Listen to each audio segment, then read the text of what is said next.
welcome to the Mind Chimp podcast. Hey Charlie, welcome to the Mind Chimp podcast. How are we doing? I'm doing well. How are you? I am wonderfully well, my friend. I am wonderfully well. Great. Have you done any work today? Well, not really. I've done a bit. You know, it's kind of do the kind of hour work what you can be the most productive on, and then hopefully you get a lot of things ticked off your list. How about you? Yeah, push some paper around, you know how it is. Make sure my little Skype man is green so people think I'm working. Yep. When does it turn from green to from active available to kind of when you're active, right? So you have to the game is to keep it green, because if it goes off green, then people know that you're just I don't know. I like it. I like your style there, Charlie. So I guess for the podcast listeners, I know exactly who you are. You know, we speak. So if this does come across quite friendly, because me and Charlie are actually friends in real life. But I guess, Charlie, first thing I tend to do is I tend to ask my guests to pick 5 numbers from 1 to 100. Okay. Go for it. All right. 1. Yep. 2. Okay. 97. 97. 98. 98. 50. And 50. Perfect. We will come back to them later on down the line for sure. Right. So Charlie, I guess when I get my friends at a podcast on, I tend to ask them to summarise themselves as a log line or a tagline. Can you remember what yours was? No, I cannot. I sent it to you though, right? So can I Google it? Yeah. Or not Google it. Can I look it up again? Yeah, go for it. This is I don't know. live. It's live. Mine changes from week to week, frankly. So let's see what's going on.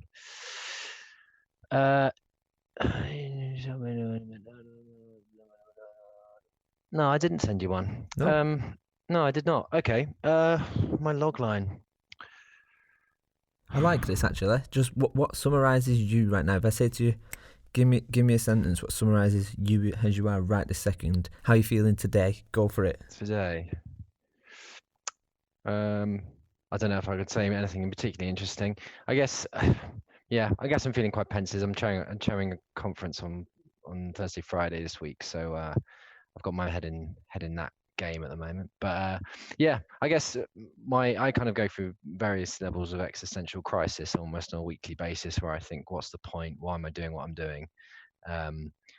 So like I say, my log line would change week by week, but I guess where my head's at the moment is that, frankly, I just work because I want to have fun, and the way I have fun is by getting pissed with my mates. So, working for fun and getting pissed with your mates, would that be one? I think that's probably one of the best ones, to be honest.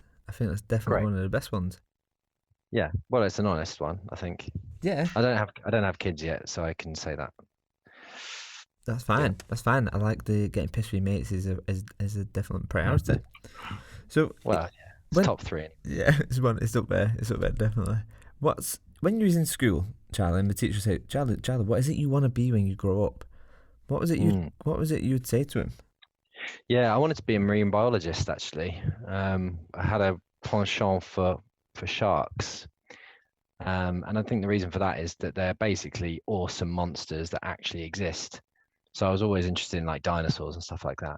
But there's nothing more terrifying to me of the idea of being in the open ocean and being sort of stalked and hunted and killed by a great white shark. Especially when you watch videos of them coming out of the water, like they drag these kind of cardboard cutouts of small seals behind the boat, and the great white shark will emerge from the blackness below this cardboard cutout, and it will just kind of rip it in half as it sort of surfaces and does a backflip.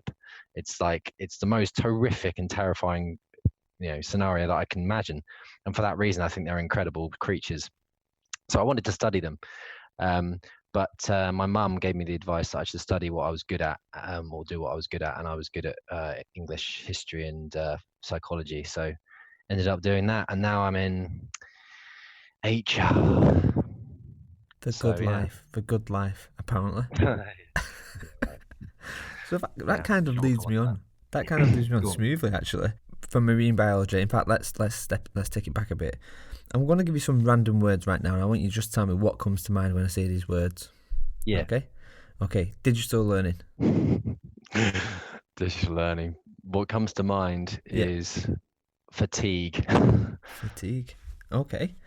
Mooks. Remember Duke Nukem? Oh yes. That game? What a game that was. Yeah. You know what? Just His little sidetracking. face just sprang to my mind. You know, when you think about some of the games now, you know, Duke Nukem, was it Duke Nukem and Duke Nukem, was it, I want to say 3D, or I can't I think it remember. was Duke Nukem 3, yeah, 3D, yeah. Um, It was one of the first games, one of the first 3D games I played, I think. And I seem to remember the you kind of shoot stuff and it would kind of melt into like a green sludge. I that's don't the know. one. It was cool. And he used to wear, he had like a vest, didn't he? Like a yellow vest on. Yeah, it was like a full on badass, wasn't it? Really. Yeah. The And sunnies.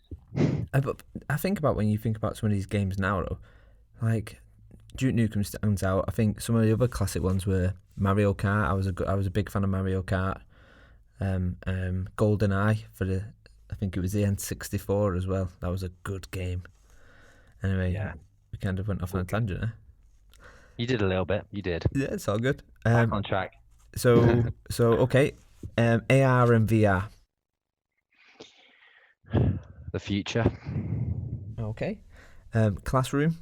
Matrices. Okay, and L&D.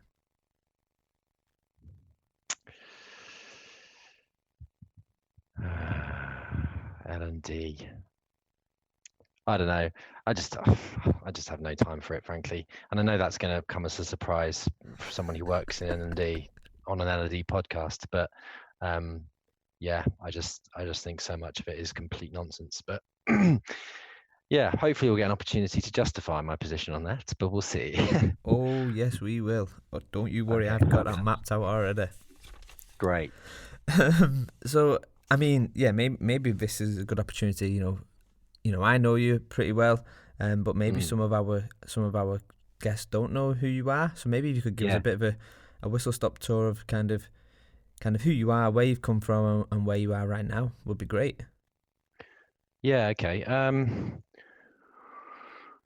I think one of the most important things to kind of set the boundaries for up front is that although I might come across as kind of a bit of a twat, I think actually I would say mostly people when they work with me realize that I am trying to do the right thing and that I'm not one. But I think it is worth saying that that I can come across quite provocative and childish, and I think in some ways I am, but also I am genuinely trying to do the right thing and kind of help people, which is really what I'm trying to do in my work. So that's probably an important piece of context. But oh God, do you need to know my career, or is that boring? No, let's do it. Let's do it. You want to do my career? Okay, so I've moved jobs, sorry, once every 3 years or less. And the reason for that is I feel like after about 2 years, and I understand how the game is played within any business, I get bored and I move on somewhere else where there's a new game and a new challenge or new people to kind of understand. Because I think every culture becomes a bit like you become assimilated into a company culture, and once you're assimilated, it's very difficult to have perspective and awareness on who you are and what you're doing and that sort of thing. So I've moved from because experiential marketing to BP to PA consulting. I had a short time at Freeformers, and then I'm now at Performance Consultants, which is a company that basically does culture change through the application of coaching. So that's my kind of thread. Okay, that was a good whistle stop tour, to be honest. So I actually want to know a little bit more about kind of where you are right now. So I considering we're friends, I don't really know too much about where you actually are. Like physically where I am? No, not physically where you are. I can see you in front of me. No, kind of like professionally where kind of performance consulting. But how did this come across? Kind of what's the kind of cool stuff they're up to, or you're up to? I think frankly the cool stuff I'm working on is mainly ideas. I'm basically working on a digital product to support the flagship program that this company offers, Performance Consultants offers, which is called Coaching for Performance, which is based on the original business coaching book by a guy called Sir John Whitmore. So it's been running for like 30 years, and this coaching program has been refined to more or less perfection, and we get NPS scores of 100 and stuff like that. But what, before I joined, what hasn't been done really is thinking about the scalability of that program and the core skills related to coaching and performance. So what I'm working on is ways to scale. What I'm super interested in, if I'm honest, is AI, because I worked with Nick Shackleton-Jones at BP and PA Consulting, and at the time, both at BP and PA, we were building responsive websites, and it's the stuff that you see on like Loop and other other kind of platforms which build themselves as kind of learning experience platforms instead of learning management systems. But in any case, the challenge, I think, is that it's not habitual for people to use these platforms. So whether you build a really nice looking platform with some great content on it, it's not habitual for people to go and access the content. So what really needs to happen is that there's a system in which the content is proactively pushed towards the end user, which is where the AI system comes in. So what I'm interested in really is whether you can nudge people in the right direction to kind of become better leaders by applying coaching skills. So that's really what I'm about at the moment. Oh, nice. Okay. So, I mean, one of the interesting things which I find, and I want to touch upon the thing which you mentioned earlier, the conference which you've got coming up as well. Yeah. But what I find interesting is your kind of career paths. One which I think a lot of people in LD go the opposite way. So, like for me personally, a while back I was looking at how do I get into experiential marketing, because for me that's where I can be this creative ideator and come up with these ideas and understand people better. But you've kind of gone from that into where you are now. So, I mean, what skill set? Yeah. Let's go with that. Why? Yeah. No, that's fair. So, one thing that I recognized working in marketing was that you kind of realize how pointless capitalism is. So you're basically working for big clients. You have lots of money, pumping money into marketing, and basically what you're selling is oil and gas, or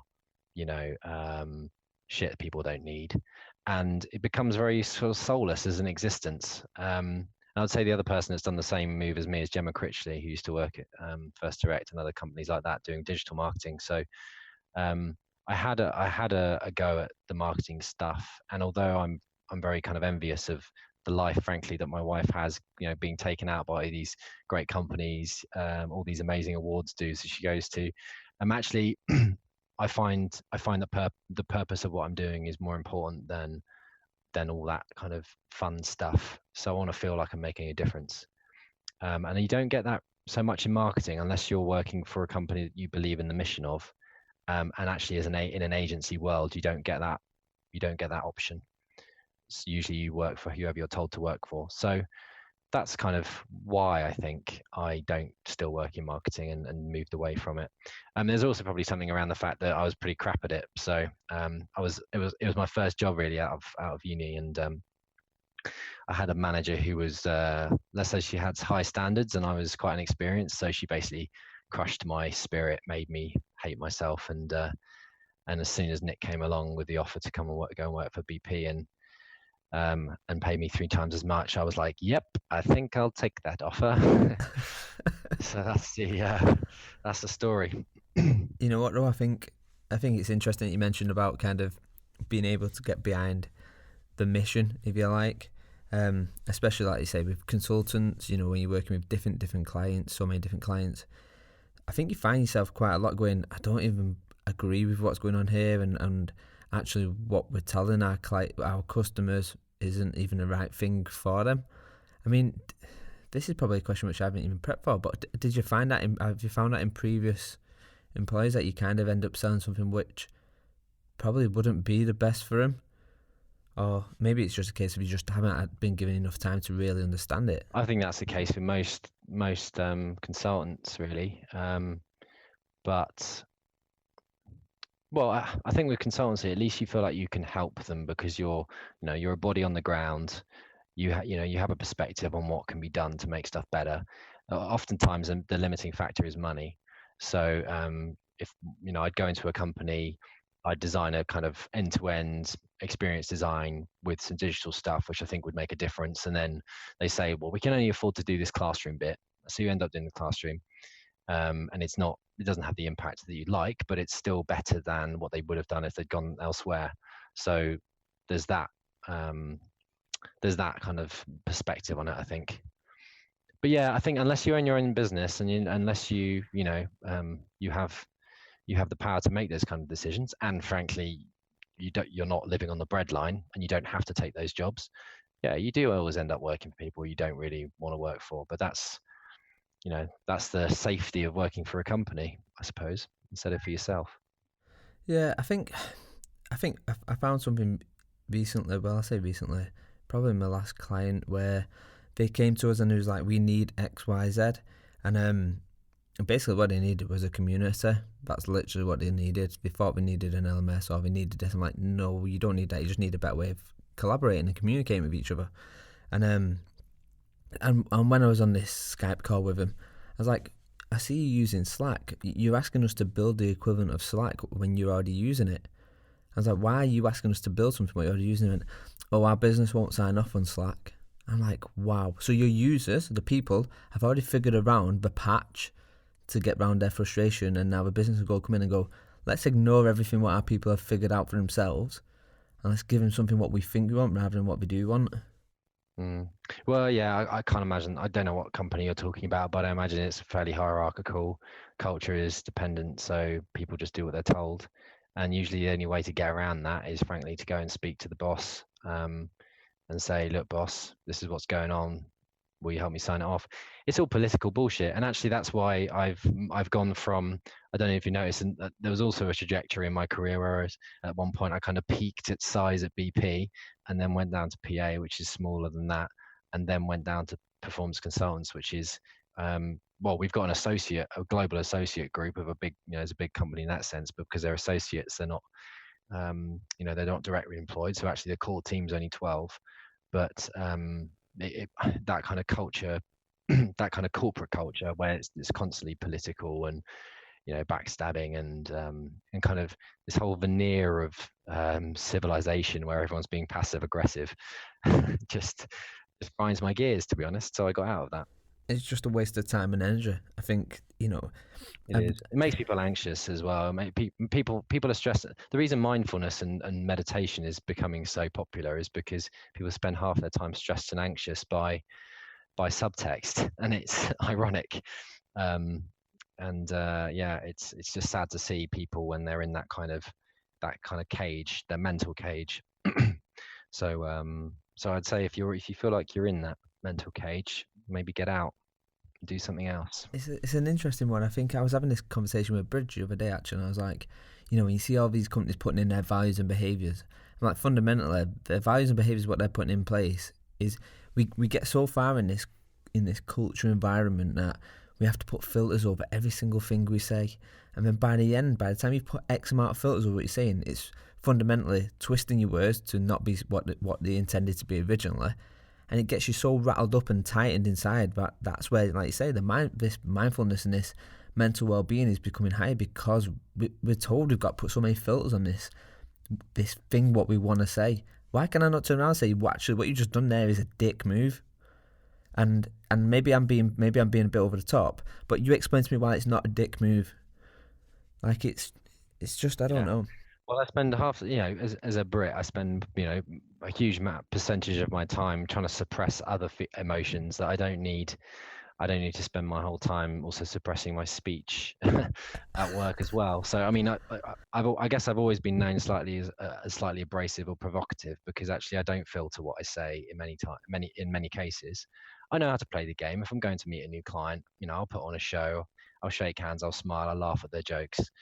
But when it comes down to actually day-to-day working with a client, they'll quickly learn that I tend to be fairly authentic and just say what I mean or say what I think. And actually, generally, there's obviously outliers of people that disagree with this, but generally that's worked quite well for me, in the sense that I have managed to be more or less be true to what I believe, and whether or not that's right or wrong.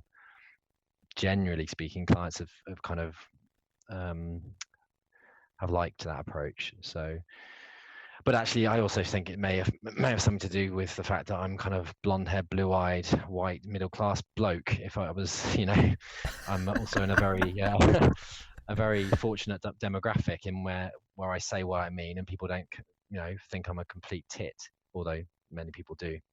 So something to be aware of. I think it's interesting though. I think it is refreshing to hear that. I've said it loads of times. I'd rather me think somebody's a dick for them being authentic and knowing where you stand with them. Give me someone who I know where I stand with them and they won't go around bitching behind my back or this and that. I will take that any day over this kind of face to face, like you say, veneer of, oh yeah, we're friends, but behind closed doors they're trying to one up you or whatever else. So I think, yeah, I get where you're coming from with it. I think it's always best to be authentic, at least as long as you can sleep at night. That's the most important thing, that you're being true to you and what you're about, I guess. Yeah, I'm certainly not a Buddhist, but I did some reading around Buddhism because there was certainly something that attracted me to this idea that that desire is the source of all unhappiness. And actually, having done a bit of reading around it and understood some of the central philosophy around it, I think the idea that you can only be happy if you're happy with what's going on inside is definitely something that I buy into.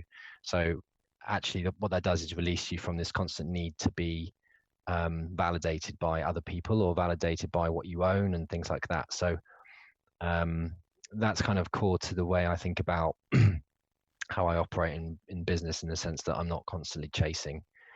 I don't feel like I'm constantly chasing the the kind of external gain, the next big thing, the next new iPhone, the next this, the next that. Yeah, exactly. So I'm wearing Ted Baker shoes that I've owned for about 4 years. I managed to buy some new ones last week, which still haven't arrived, but they were £32 on a second-hand site, and that's fine by me. They do the job of the shoe. So, but that said, I do want to, that said, there's also a limit to how much, I want to earn good money, and I want to, have freedom to, drink lots of booze with my pals at music festivals, and go on nice holidays with my wife and other stuff. So I think Joe Rogan nails this. He likes having fucking money. Like, I like the idea of that. Like, just having enough money so that you can just go and try things and experiment with stuff and just think, actually, you know what, it's money, but I can not blow, but it's where I don't have to worry about it. Oh, I can't afford to do that idea what I want to do, because if it goes wrong, then I can't pay for my mortgage. I like the idea of that, but obviously I'm far, far away from Joe Rogan. I think Joe Rogan has probably got so much money, he doesn't know what to do with himself. But yeah, I mean, there is something about, I always share this anecdote. I always used to, certainly when I was working in marketing and getting paid fuck all, basically, I always used to buy the cheapest sandwich in Sainsbury's. Like, when you go to the Sainsbury's and you've got like a whole range of different ones, they do like the super, super nice ones, which are like, I don't know, £3. Then you've got like medium ones, which are like £2.50. And then you've got the shit ones, which are like, I don't know, £1.20. And I always used to buy the £1.20 ones because I'd always be, pinching pennies basically. And sure, I could have stopped drinking or done something, to kind of curtail my spending. But at the same time, I got to a point where when I was earning enough to like, buy the £3 sandwich, that was a big deal for me, because I could go to the shop and be like, you know what, I don't have to worry about buying a £3 sandwich. I can, I can live with that. And that's, even that day to day makes me feel good about, the money that I'm earning, and it's not, tons, but it's enough to feel comfortable. So yeah, and I guess, let me just kind of justify that, just building on that. So I've only recently got into a job where I'm very similar to what you just mentioned there, kind of, being able to buy a £3.50 sandwich, and it is like I don't want any. It's weird to say I don't want any more money than what I've got, but right now, like, I'm not chasing an extra 10 grand or an extra 15 grand. I like being content. I don't want, because I think with more money, like, P Diddy says, more money, more problems, and I think that's kind of what I think. I think you once you start clawing for that money, and kind of you do get more stress and more pressure, and then at some point you've got to go, actually, is that money really worth this value in life, what disappears due to it? Yeah, I think it's weird though, because I had a conversation with my mother-in-law. You know, I have conversations with my mother-in-law, and you're like, I completely disagree with what you're saying, but because you're my mother-in-law, I have to kind of humor you. So I had one of these conversations. I hope she's not listening to this. I had these conversations on Saturday where she was like, I just don't get it. Like, we've got this doctor who works for us, and he just doesn't want to work full time. He wants to go home at 5:30 every day, and he wants to work 3 days a week. And he talks about this work-life balance thing. And we're like, and I'm like, well, you should work long hours, because then you get the experience, make you a better doctor. But for me, that that there was nothing wrong at all with that doctor saying, I want to work 3 days a week, because work-life balance is important. And what he's decided is it's more important to spend time with his new family than it is to become the best doctor he can ever be. He's obviously not ambitious to be a partner or whatever it is. So that's a legitimate position on the value of work for him. But I think people of a slightly older generation have a very different perspective on it, which is that, frankly, in many cases, people felt almost, well, they were certainly, what's the word I'm looking for? They were very grateful to have the job that they had, and they would stay in that job for as long as they could keep that job. And I think, I don't know what your view is, but my perspective is slightly different, which is that I'm a commodity to a business. And if I'm confident enough in my own skills, and I'm progressive and ambitious enough in developing my own skills, then actually I become the asset that the company needs. So they should be coming to me, and they should be grateful to have me. Now that's a very different, a different view in the world of the talent war than it was in my parents' generation, who are kind of much more conservative about when they moved jobs and all that kind of stuff. So I know it's the same for everyone, but I think that's certainly true for me and my friends and stuff. And yeah, I'm the exact same, Charlie. So I think I remember when I walked out of a job, probably after about a week, and my mum was like, "Oh my God, you can't be walking out of a job." I'm like, "Why? My skill set is good enough. I know for a fact I'm going to find another job." And then it is that mindset. And I think if you don't explain it, it can seem a bit egoy, but I'm with you on that. It kind of, you are the asset. Businesses are lucky to get people who have the skill sets what we have. So, and don't get me wrong, we're not hitmen or anything, but it's like we do have a skill set which is quite organic. It can move, it can go, it can be different things in different areas. But I think when you look at kind of the older generation, their skill set was very task, and they probably they didn't have that, and that's probably where it came. They had to be in that job for the rest of their lives. But I am with you on that kind of, it is that mindset of, if I walk out of this job tomorrow, ideally I've got a skill set and the knowledge and past projects to kind of walk into the next one, and they are lucky to have me as much as I am to them.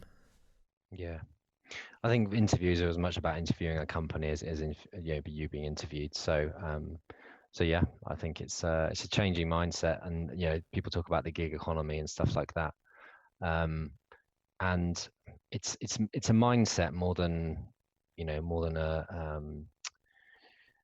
a structure, I think. So I think the mindset that people have nowadays is they want to just do lots of different projects, and actually the network that we have now is kind of how that gig economy works, in the sense that the network is a group of people that I trust, that you trust. If I had a job and I needed some work doing around L&D consultancy, I would get them in, and they would help deliver the project, and I trust them implicitly to do that.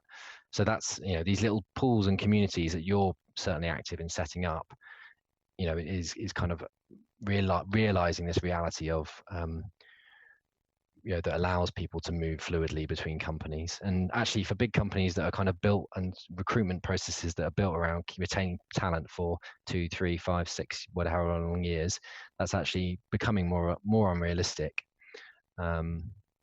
So yeah, I think it becomes unrealistic, and actually it becomes a risk, because the Yeah. last thing I want to do is keep people in my business for 6 years if they're becoming stalemate. They just can't be bothered. Yeah. Yeah, like, you know, disappear. I think it's Zappos who offer their people, if you want to leave, we'll give you 10 grand if you want to leave. I just think that, you know, it's good that they want to stay, but, you know, it's this whole thing of this values and behaviours again. Like, why do I want loads of people to come into my business who all have the same values and behaviours? Where does the inclusive and new ideas of diversity come into it? It kind of becomes its own blocker, I think, somewhere down the line. Well, it's actually less that they have the values, because I think the values are so kind of generic that everyone would say, yeah, the value of respect is something that chimes with me. I don't, you know, you're not going to employ people who don't value respect as a value, but it's more about the fact that you're not allowed to talk about it. So you're not allowed to challenge the value or challenge the way that they're worded. And it becomes a kind of a you know, command and control, you know, template basically, which is like, these are our values. If you don't subscribe to these values, and you say, well, you know, the value of courage, I'm not sure whether that works for me. I prefer something like bravery as a word, because that's, you know, I believe into kind of taking risks in this way or something like that. It's like, well, no, that's not our value. Our value is courage. So it's a way of commanding and controlling, and kind of creating, as you say, creating a standardizing the way people think about the work that they're doing in a particular company, in my view. But I'm probably wrong, and there's probably plenty of people who disagree. But I think it's good to be wrong, so it's fine. It's all good. I think it's that there's so much nuance between the value and how I perceive it to how you perceive it anyway. So it becomes this pointless task anyway. But actually, kind of, I want to jump back into your tagline. So kind of getting pissed, having fun, and no, it was working for fun and getting pissed with your mates.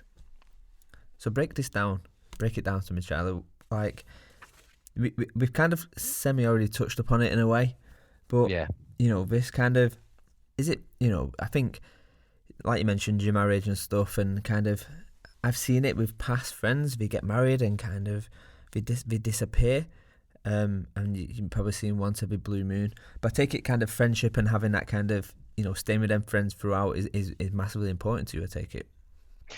It is and it isn't. I've actually, what I would say is that I didn't, you know, it wasn't like I've had friends all my life that I've stayed in touch with. So certainly at school and stuff, I've only really retained sort of one or two friends from that time. I didn't enjoy school. I was constantly anxious and stressed, wanted to be cool, didn't understand what that meant, all this kind of stuff. So I wouldn't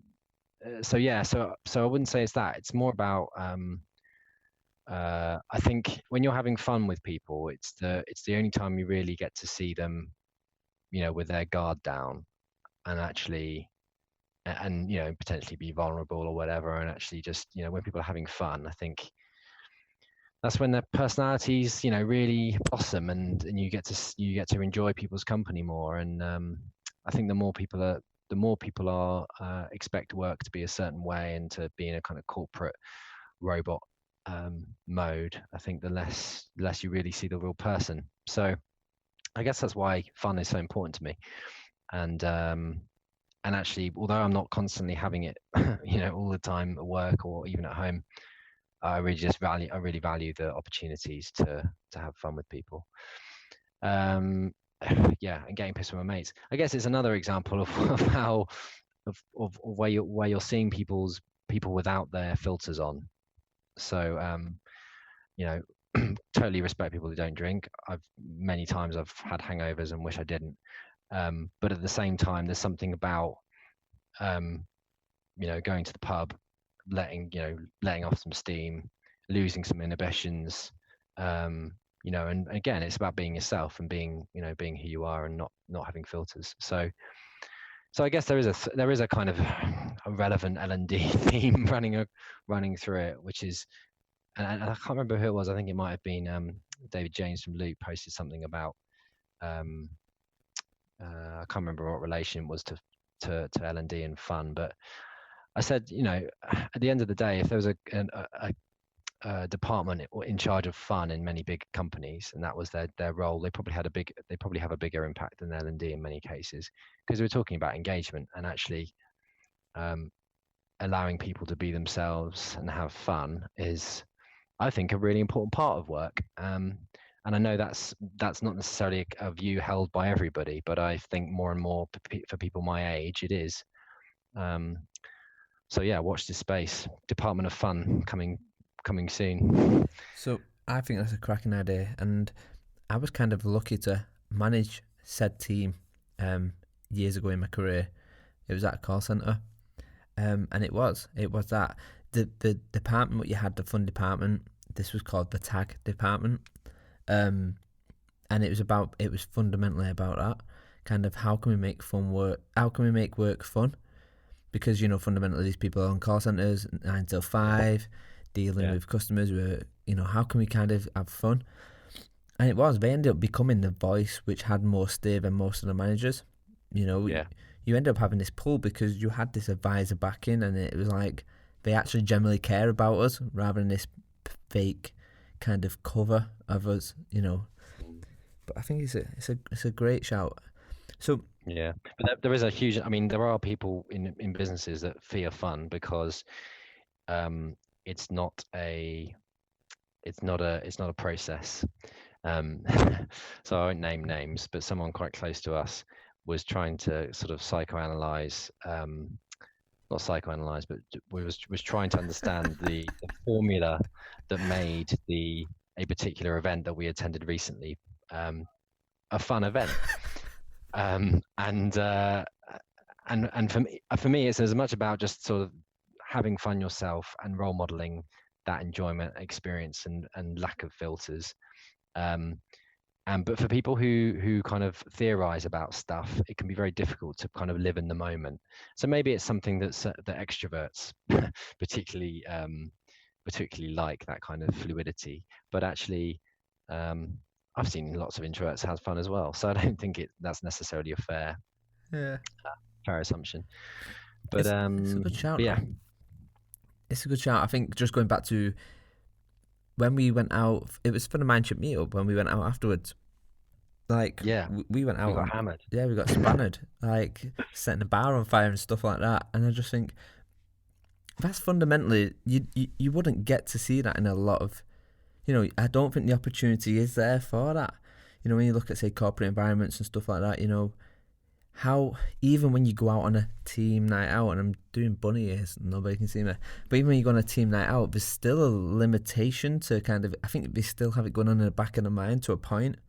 Yeah, and the other thing about it is there's no hierarchy at a party. So you go out with a boss, and your boss, and I don't get me wrong, I completely understand why your boss isn't the drunkest person at the party. They need to maintain this kind of this veneer of leadership, which I completely get that. And actually that's why you don't invite your boss to your parties. But there is something about there is something about that in terms of even an office party can be quite stilted, and everyone's still got their mask on.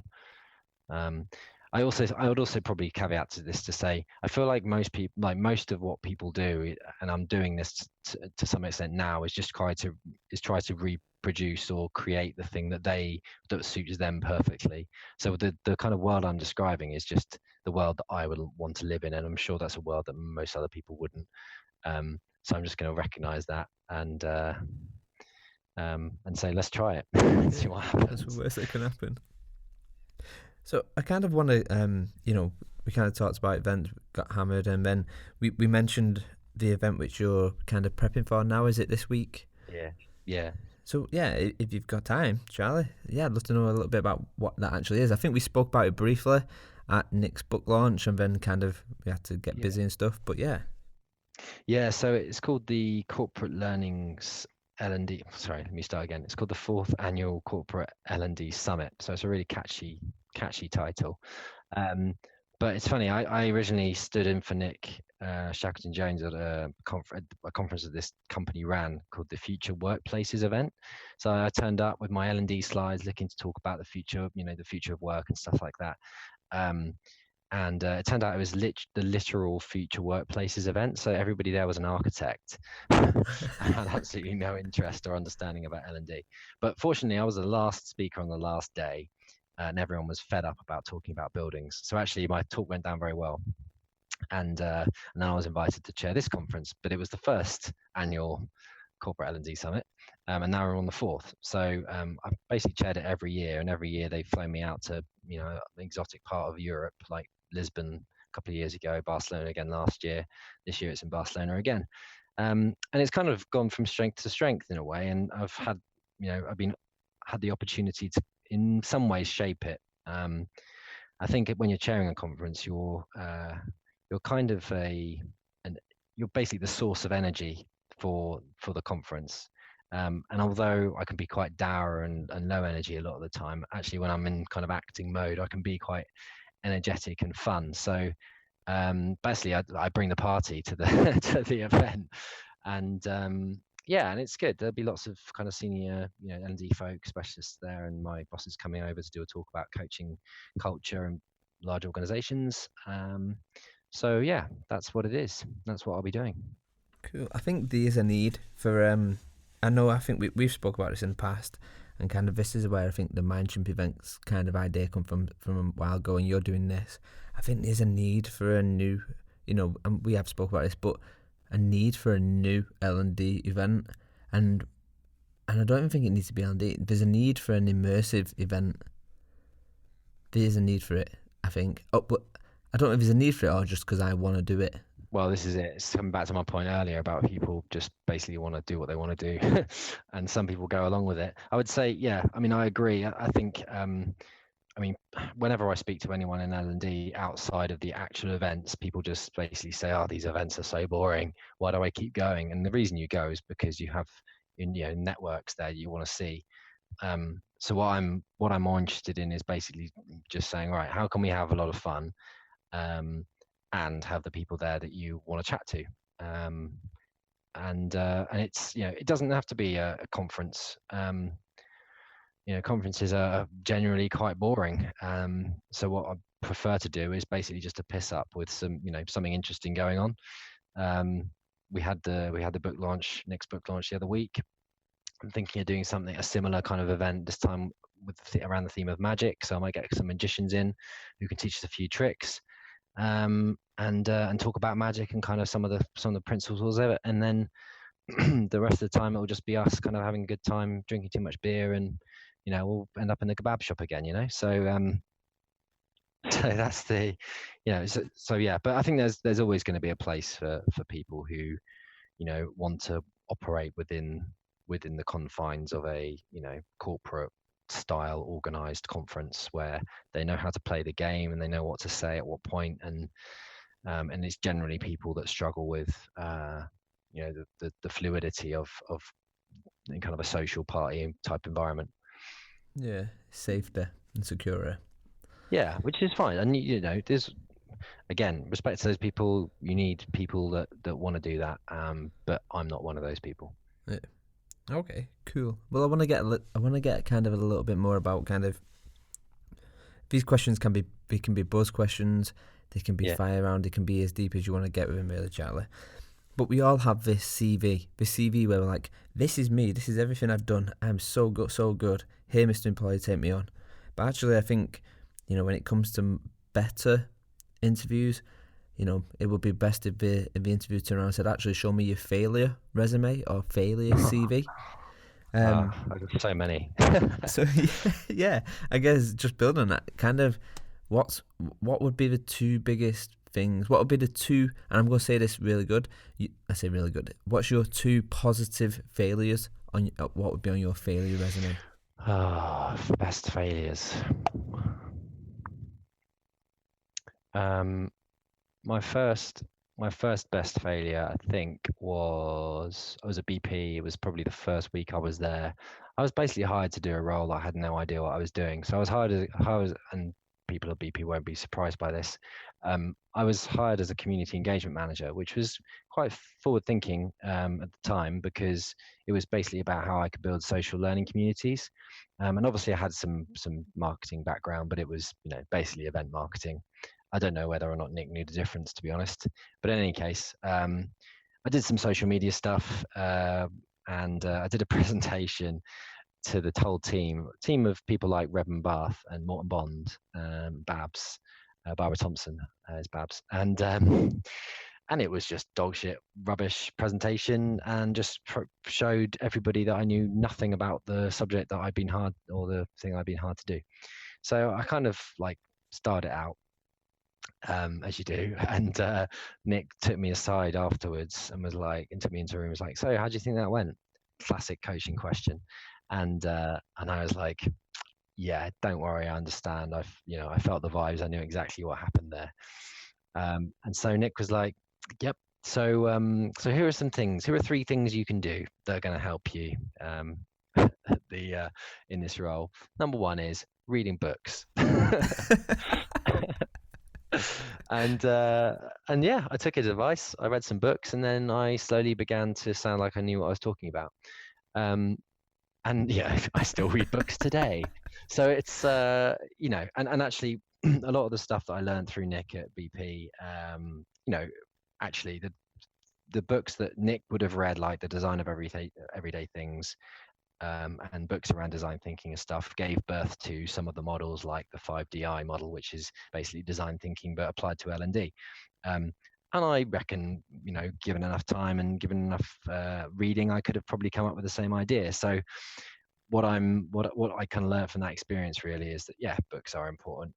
They're not great performance support, but what they do is kind of stimulate thinking and reflection, and you can come up with new ideas and connect different ideas from different books. So that was a good failure. I enjoyed that failure. Second failure, probably a recent one actually. So I came to this company, and I basically sort of ran around trying to fix stuff as quickly as possible. One of the things I tried to fix as quickly as possible was the website, and I was basically, it was making me anxious, the fact that the website was looking a bit outdated and needed some upgrading. So I moved as quickly as possible to implement a new design and build of a new website from scratch in 3 months. Was it 2 months? In any case, too quickly. We used a tool, a well-known tool, which later we discovered kind of let us down. But in any case, we kind of dropped in the SEO rankings, which was our kind of main source of inquiry, by about, I don't know, 30%, 20%, 30%. And I think that had an adverse effect on the business and the business pipeline, and that actually is certainly not ideal for a company of this size. So yeah, so that was a kind of a failure which had a direct impact on the business, and I had to kind of suck it up and eat some humble pie and recognize that I'd kind of moved too quickly. I'd kind of railroaded a lot of other people's views in that process, and it was a kind of useful reminder for me to not be a tit, as I described earlier. So yeah, that's a more recent one. Okay. And I guess maybe just flipping this on its head. So what's been your most recent personal success? Good question. I know you. I know which one I think it is, but obviously, I want you to. Yeah, I mean, if I'm honest, personally, I would say that I had a boxing match last year. It was my first boxing match, and did it for charity. It was 8 weeks of training, and then a fight at the end, a white collar fight. So you're wearing quite paddy gloves with a helmet and stuff. But it was in front of a crowd of probably, I don't know, 500 people at the Troxy in East London. Never had a fight in my entire life, so you can imagine what I felt like stepping into the ring.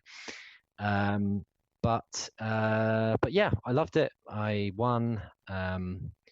I learned a huge about myself, and I also kind of overcame a kind of concern, or not a concern, but I overcame a kind of assumption that I was a bit of a coward and I would have shied away from a fight. But actually, it kind of worked out. It worked out good. It worked out good. That's not good English, is it? Oh God, I'm never going to live that one down. It worked out well, and yeah, I learned a lot from it. But I guess there's what I also found interesting about that process is when you see like boxers and stuff giving it the big one and sort of saying, "Oh, I'm going to knock him out" and all this kind of stuff. I always assumed it was just a kind of show, but actually, what I discovered was it's as much about their own psychology and how they think about going into those kind of situations, and it's as much about their own ability to overcome the fear and the anxiety as it is about the other person. So so when if a friend would ask me, a week before, so how, you feeling confident, how's it going to go, I'd be like, yeah, I'm going to fucking knock him out. And I'm not an aggressive person. I would never usually talk like that. But in that scenario, when you've got something, as serious as a fight planned in your diary, your psychology is to block out any kind of anxiety or doubt. So doubt is your enemy in that scenario, and that's actually something that I learned about bravado, particularly in boxing, but in other sports, and that for me it was quite an interesting insight. Mixed martial arts, I've done mixed martial arts probably before the UFC became massive as it is now, and I know a couple of pro I don't want to use the word cage fighter, but let's just use it anyway. And it's interesting how many of them actually have kind of mental coaches. Someone like Conor McGregor, he has a mental warfare coach. I'm not sure if you know about. So he has solely just a coach on how to. So when you see Conor McGregor at these press conferences, it's all about belittling them and destroying them personally and whatever. Yeah, Conor McGregor has an actual personal coach who will teach him how to do that. Yeah, that doesn't surprise me at all. I mean, it seems crazy to me that that every sportsman doesn't have a coach, because it's as much. I mean, I'm bringing it right back into the depth of L&D and coaching, but the whole basis of the work that I do at this business, I'm a performance consultant, is that it's based on a book called The Inner Game by a guy called Tim Galway, it's basically a psychology book about how you overcome the kind of opponent in your own head. And so you see it every day in football and rugby and cricket, whatever it is. The typical England collapse, or the comeback kid, and all these kind of stories. The great stories you get through different sports are all down to psychology, and the idea that the very thoughts that people wouldn't train their minds as they train their bodies, to me it just seems incredibly naive. So yeah, I think everybody, if you're a sportsman listening to this and you don't already have a sports coach for your mind, then sort your shit out and get one. And then the second question would be, why listen to an L&D podcast, sportsman? Yeah. Stick with what you're good at. No, you don't want to be here. You want to be doing sport. 100%. 100%. Okay, so if you was to give a gift to 5 people of a book, what book would you give and why? I would give them How People Learn by Nick Shackleton-Jones. Oh. Boom. No, in all seriousness, it is a great book, and I would give it as a gift because it's new, but also it's story driven, so it's not boring. There's some really good embarrassing stories in which amuse me because it's Nick, and also I think it just completely revolutionizes the way people think about the brain, language, and emotion. And I think that's it's very important that you give it a read. So you can give me the cash afterwards. Okay, Nick. I'll put an Amazon link in there so then you can click through that and I'll make some money off Nick's book. That'd be great. So this is my favourite question, really, one of my favourite ones, but the billboard question. You've got a billboard and 1 million people are going to leave the stadium and are going to see that billboard. What is it you'd put on that billboard? Blimey.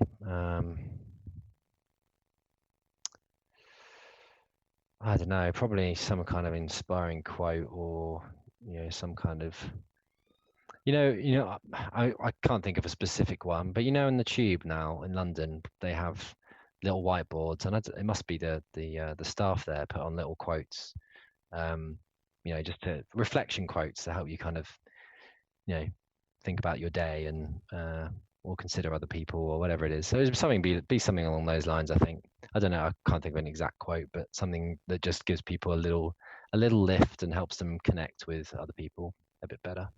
Okay. So I want to go back. For some reason, I'm keen on knowing kind of a little bit more about my guests, and I think it's really interesting when we talk, especially kind of you mentioned it with Nick and memory and experience and all what happens for that to be recalled. But I guess, can you remember the first time you was in trouble and what did you do?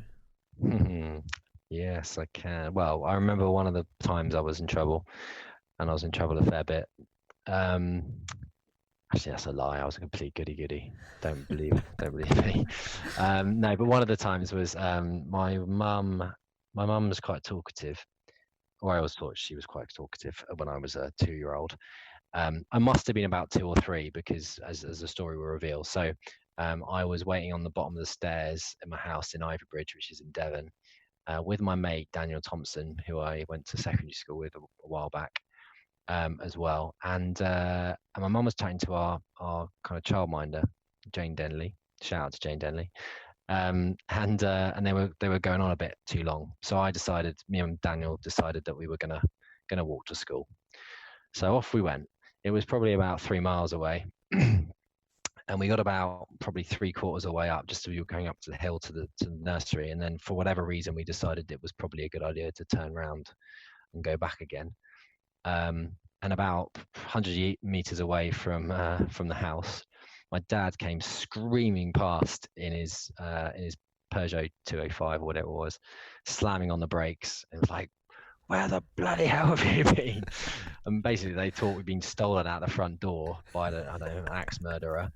And so my mum sort of collected us up and took us up to the nursery school. And I remember I had to stand in front of assembly, and as the teachers and my mum basically gave me a dressing down in front of the entire school, and I kind of hid my head in between my mum's ankles, and wailed, but no one would stop giving me a dressing down. So yeah, that was one of my earliest memories of getting in trouble. Okay, nice. Oh, that's amazing. I can actually picture it. I don't even know your dad, but I can picture him fuming, raging. Yeah, he was raging. But yeah, different parenting techniques those days. Yeah, definitely. So I guess we have to kind of talk about learning to a certain point. I know we've already done that, but I kind of just want to take it more that way for now. So recently you did the most recent blog post I've seen was about kind of learning design and not as important as you think. Do you remember that one? I do, yeah, because I was asked about it in an interview for a learning design job. Okay. It's a problem where I'm honest and provocative, and then people call me up on it. It can be tricky. But yes, I do remember that. So I mean, let's just assume that our listeners haven't listened to it, haven't read it. Sorry. Maybe you can give us a bit of a whistle stop tour on kind of what the key pullouts of it was. And in fact, maybe you could set the scene of the role, what you went for, and kind of why it provoked the blog post. Yeah, it wasn't really that. It was kind of the role I'm in now. So it's spongeparrot.com, by the way, if you want to read my blog.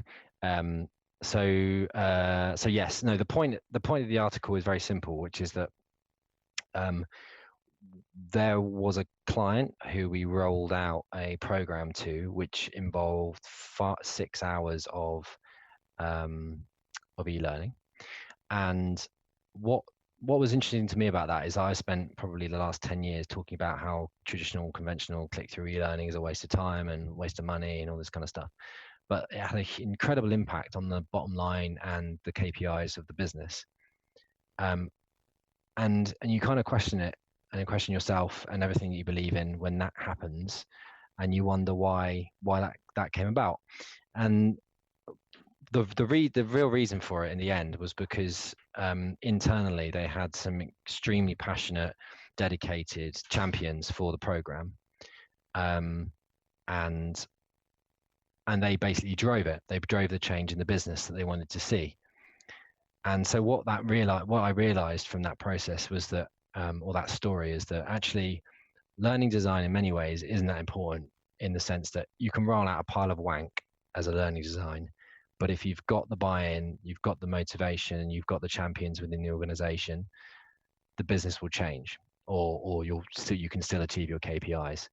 So while I think while L&D spends a huge amount of time, or L&D professionals spend a huge amount of time designing and crafting amazing learning experiences, and some that are less good, actually, it's as much about crafting the relationships within the organization, with the stakeholders, with the senior sponsors, and making sure it's, everybody buys into it, as much as it is about the actual, experience that the end user or the learner goes through. So that was really the point of that blog. Whether or not it came across is another question. But No, yeah, I think it did. line. I think it did, and I found it personally really interesting, because I think what we see in these corporate environments, and I say these as if they're a bad thing, but I love corporate. I do. I enjoy it, especially when I'm in a good team. But we kind of always overlook how the corporate environment is this kind of organism. It's kind of this thing. It's this network. Years ago we talk about data and how things was exchanged and how stories were told. You can take it all the way back around where we're talking around a fire, back in the day, and kind of this was how knowledge was transferred and how people heard about stuff and kind of, but yet in this modern digital age, or if you like, the first thing we do is we switch off the fact that actually like you say, the biggest driver will be the conversations what are being had, and kind of actually, like I say, having these champions, these learning heroes, but having these people who can push, promote, and tell stories about it. Yeah. So it becomes marketing in a sense. You just call it influencer marketing if you were a marketeer, but it's really about having the people that can pull the cultural strings behind the project, and that's often what makes a difference. As good as your learning design is, if you haven't got the right support in the business, then you might as well just chuck them a load of e-learning modules, frankly, and just say fill your boots. Yeah. So what I guess this is me being asking some provocative questions, I guess. Go for it. What problem is it you're trying to fix, or what is your challenge you're facing right now in L&D, not in your personal life or anything like that? Just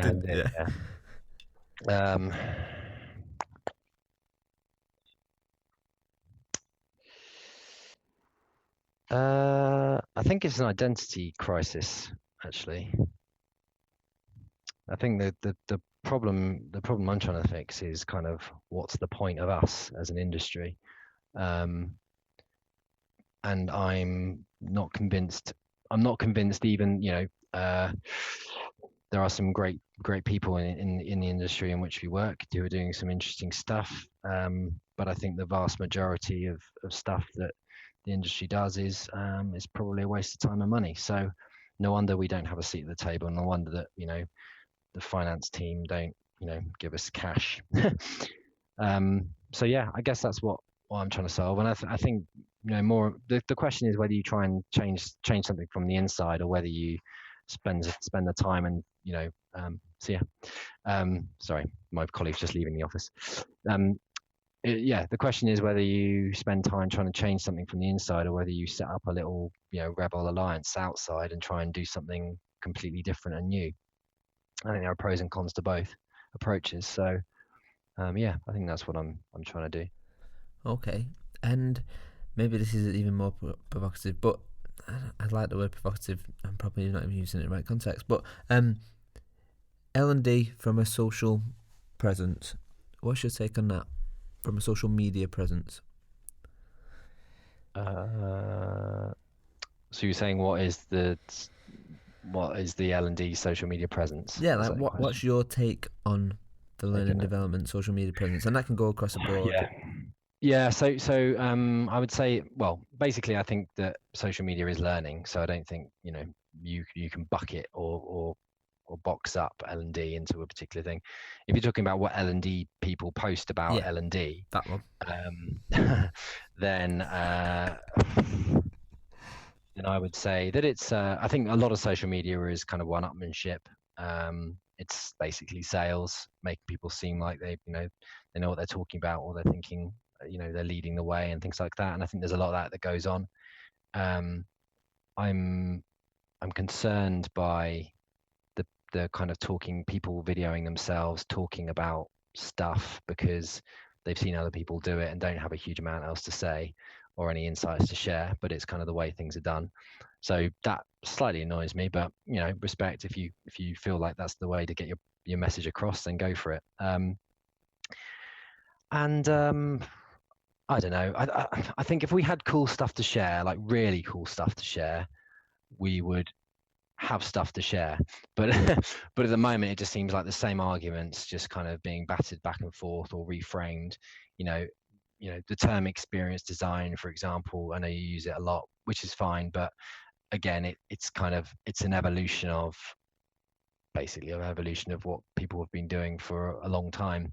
We've just got better models of it now because there's people like Punch Drunk and actually commercially driven experience design companies and agencies that do secret cinema and all these kind of massive amazing immersive events. So yeah, I don't really feel like L&D is moving on a huge amount. I think a lot of people are just nicking or repackaging Nick Shackleton Jones's ideas anyway. Yeah, I think that's where we're at, really. Cool. Shout out to Punch Drunk. I did tell you about the workshop. This is going to go out after I've been in it anyway, but I can edit this out. Did I tell you about that workshop, what I'm going on? No. Yeah. You told me you were going on it, but you didn't tell me. Yeah, it's I think it's next week, actually. Oh, yeah. So I'm looking forward to that. I've got quite a lot of experienced designers on. So, the College of Extraordinary Experience and stuff like that. Just because I think we, not us, me, you, but maybe other people in the industry use experience design and they use it thinking it's something else. And that's kind of why on this season I've got quite a lot of actual experienced designers, people who are doing it, just so that they can kind of share a light on it's probably my definition of what it is. But yeah, I think just kind of adding to the point I made earlier about how design isn't that important if you don't have the buy-in and you don't have the support from the organization, all that kind of jazz. I think the same applies to experience design in the sense that in a culture where or in a corporate where there are rules of engagement, certain boundaries which are set by role models in the business or leaders or legacy culture. I think it's very difficult to do anything that's that puts people outside of that box and changes the paradigm or changes the environment or changes the rules of engagement in a business. So I think it's quite easy for experience design to start off to either be seen as faddy because it doesn't fit within the culture, or be seen as or starts off as experience design and then it gets totally chipped away to being something that's quite kind of conventional. So yeah, I don't know. I really don't know if experience design in the way that we understand it is possible in that kind of corporate world. I think what might actually be a better chance is actually creating experience design as separate events, which people from all sorts of different companies can come to, rather than you kind of selling the idea to one business. I don't know. Yeah, so I completely agree. I think experience design is great. I think we spoke about this in the past. So I think there's challenges of scale going up and down within the industry. Like I've always worked from no budget to budget, where I think a lot of people in experience design go, well, you need to give me lots and lots of budget to do this. So I think there's an argument around kind of cost and actually how well can you make an experience without money. But I agree. I think, and this is probably where I was talking about the marketing kind of side of things. I think if there's anything that's going to have an experience design aspect to it, it's probably going to be experiential marketing, right? That's probably as close as you're going to get to it. Yeah. So my wife used to work at O2 and they did an award-winning experience. Basically, it was called Haunted House, where they were using smart technology to basically create a haunted house, which people would go into and they'd be scared, and they were videoed and all this kind of stuff. But yeah, that was a X million. I don't know how much it was, but a lot of money to do, and you're not going to get that same kind of investment in in the L&D space, because actually there's, people can't prove it's the return on investment as well. So yeah, you get what you're given, don't you? And you end up, with the budget that you have, trying your best with what you have. Respect that. I also think there's a limitation, unless you kind of fall onto a genius idea. I think having some budget will if it's spent in the right way, will make a difference. Yeah. So spending money, for example, on actors rather than facilitators, or can make a big difference. Rather than Dave the cleaner. So I mean, shout out to S02, David of Days. So I mean, yeah, I think that's probably what I'll end up doing. I think if I'm gonna go anywhere, I'll probably end up going towards either kind of experiential marketing or more towards kind of this. I enjoy this human-centered design approach. I like IDEO and stuff like that. That's kind of where I enjoy fixing big problems. But I guess, sorry, we went off on a tangent. So let's do a couple more fire rounds, just because I'm mindful of your time, Charlie. All right, let's do it. Okay, social media, net positive or net negative? The answer is obviously neither. It's both, isn't it? It's neither one or the other. I think for me personally, for me personally, I think my experience of it reflects many of the generalizations of social media, which is that I can't actually use Instagram, because I can almost feel myself becoming depressed just looking at it for 5 minutes, because it's just beautiful beach, beautiful people doing beautiful things, and I think, why is my life so shit? Which runs obviously counter to what I was saying earlier about understanding that life is kind of lives on the inside. But I'm kind of fully aware of that reaction, and therefore I don't use it. Conversely, my wife uses it constantly all the time and gets huge pleasure out of watching and seeing what other people are up to. So in that way, it's kind of horses for courses. I don't play the game much on LinkedIn and stuff. I kind of post stuff and occasionally make comments on things, usually provocative comments, because I like to see if people get pissed off or not. But also, I think it's good to challenge convention and the status quo. And Facebook, I get a lot of pleasure out of using Facebook because it keeps me connected to my friends. And although I have a fairly fluid, evolving friendship group, some of my best friends now I didn't know 2 years ago. I also value that interaction, and hopefully it will avoid me becoming a lonely old grumpy man, which I'm kind of already. So I think the answer is it's kind of neither good or bad. And I think I think platforms are neither good or bad. I think people determine whether or not they are so. Okay. Best festival you've ever been to? That's an easy one. Well, actually, it's not an easy one. So I did one for my 30th birthday, and then I did one for my wife's 30th as well, which I called Kneen Fest, which was a really catchy title. Nice. Which was amazing, because obviously you just invite all your mates and have a great time. But the best festival is the best festival in the UK, which isn't my own festival, is Shambhala. If you've never been, then you are missing out. It's the same weekend as Leeds and Reading, and I think it's Leeds and Reading and Creamfields, I think. And my philosophy around, or my idea around that, is that most of the knobs go to those festivals, and therefore there's less knobs that go to Shambhala.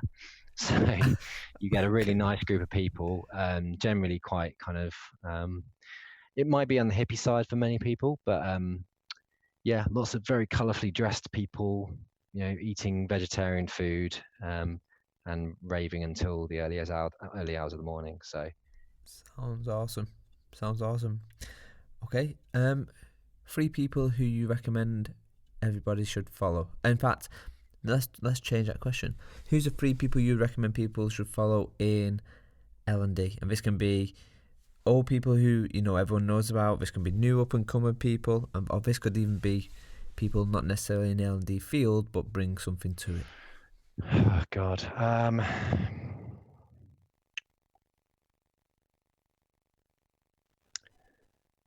Yeah, I mean, people are, I mean, I follow companies over people generally. So, generally marketing companies. So, the Drum is the kind of first premium marketing magazine publication. So if you want to know what's going on in the world of marketing and experience and stuff like that, that's a good one. My wife recommended one to me the other day, which I've been really enjoying, which is called Trend Watching. So that's basically looking at new stuff and what's in various industries and fields. And then I'd probably shout out and say Nick SJ is a great person to follow. He has new ideas around L&D, so which is a very relatively short supply. So those are the three things I would suggest. Okay. Next one. Nice, easy one. Obviously you as well, Danny. Oh, you smoother. And obviously me. Obviously. Because I want to get. I've never been able to get over 400 followers on Twitter. So if you're listening, please just follow me, just so I can have a day in the glory. 400 followers. It's always been up and down between like 360 and like 380, but I've never pushed over that barrier. So I do say some interesting stuff sometimes. I believe you do, my friend. Okay, next one. Next one. Do you even like yourself?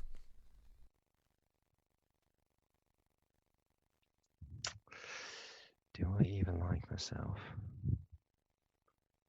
Interesting. I don't know. I tend to go on what other people say about me rather than what I believe about myself. So I think there are there are some good and bad things about me. I think there's some good and bad things about everybody. I think good thing, there's plenty of things that I do and mindsets that I have, which I think are valuable and we need to retain. And there are some which I'm aware of, but I struggle to shift. So sometimes I do, sometimes I don't. It depends what sort of mood I'm in often. Okay. And maybe, let's do two more. So what 5 tips would you give to someone who is coming into our industry or our field, other than don't do it? Read books. Okay.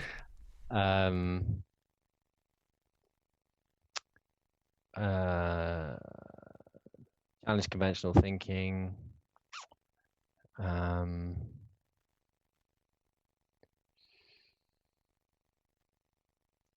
Basically seek out new knowledge at every opportunity. Surround yourself with good people, and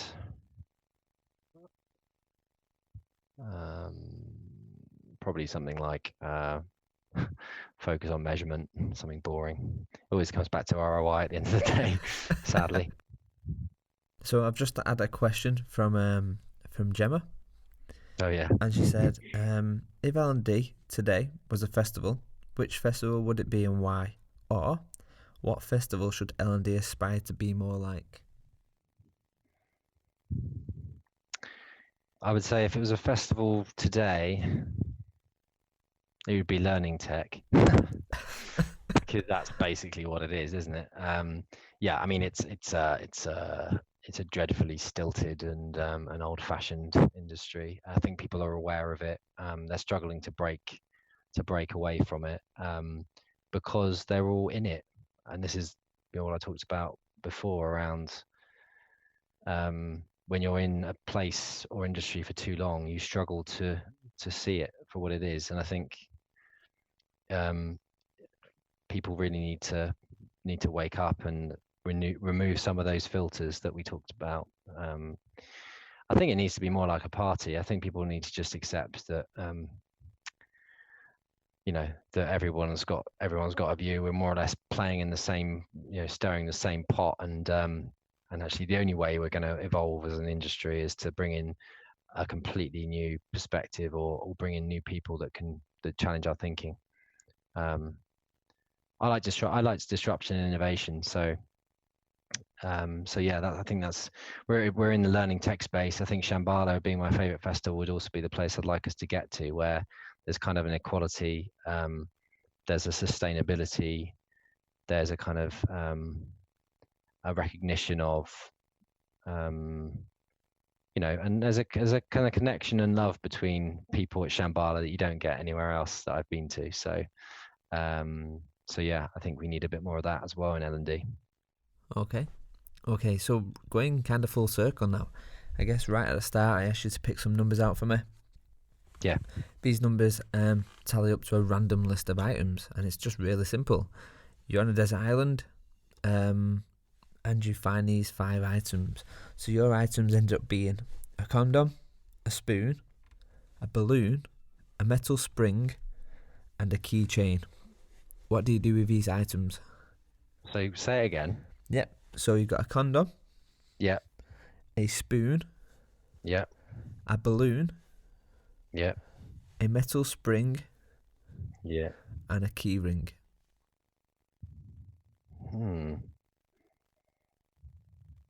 I'd keep the condom spare in case I felt like I had enough and I want to asphyxiate myself. Okay. So that'd be the first thing. The spoon I'd just keep as a utensil because you obviously need that to eat stuff. A balloon I could probably use to signal passing ships. Does a balloon have helium in it? Let's just say yeah. Okay, then yeah, I'd probably think about ways of signaling passing ships. Using my balloon. A spring. I wonder if I could use the spring as some kind of weapon. It depends how big the spring was, but I wonder if I uncoiled the spring and stretched it out as some kind of really pointy, sharp implement. I could use it as like a spearfishing device, depending on how thick the spring was. So I could probably tie it to a piece of wood and then use it to spearfish. Or actually, I could cut it up into bits and use it as fish hooks. So that's what I do with the spring. And what was the last one? A key ring. What does it have on it? Or is it just the ring itself? Let's say it's a key ring with a fish on. A fish. Okay, well that's perfect because you can use that as a lure, you see, for your hook spring hooks that I've made. Trying to think if there's anything else I could use. But it depends. If it was a shiny key ring, I could probably also use it to signal passing ships while setting off my helium balloon as well. So kind of double whammy. Hopefully, someone would see the flashing SOS signal from my key ring. Good thinking. So I guess right at the beginning, I kind of asked you, what you want to be when you grow up. And Charlie, you know as much as anybody else that we constantly are constantly growing and developing. So if I was to ask you the question now, which was, Charlie, what do you want to be when you grow up? What would you say? Ask me that question again. Sorry. Yeah. So my wife just texted me. No, it's fine. It's fine. So we are constantly developing. Yeah. We never ever really truly grow up. So if I was to ask you the question, Charlie, what do you want to be when you grow up? What would you say now?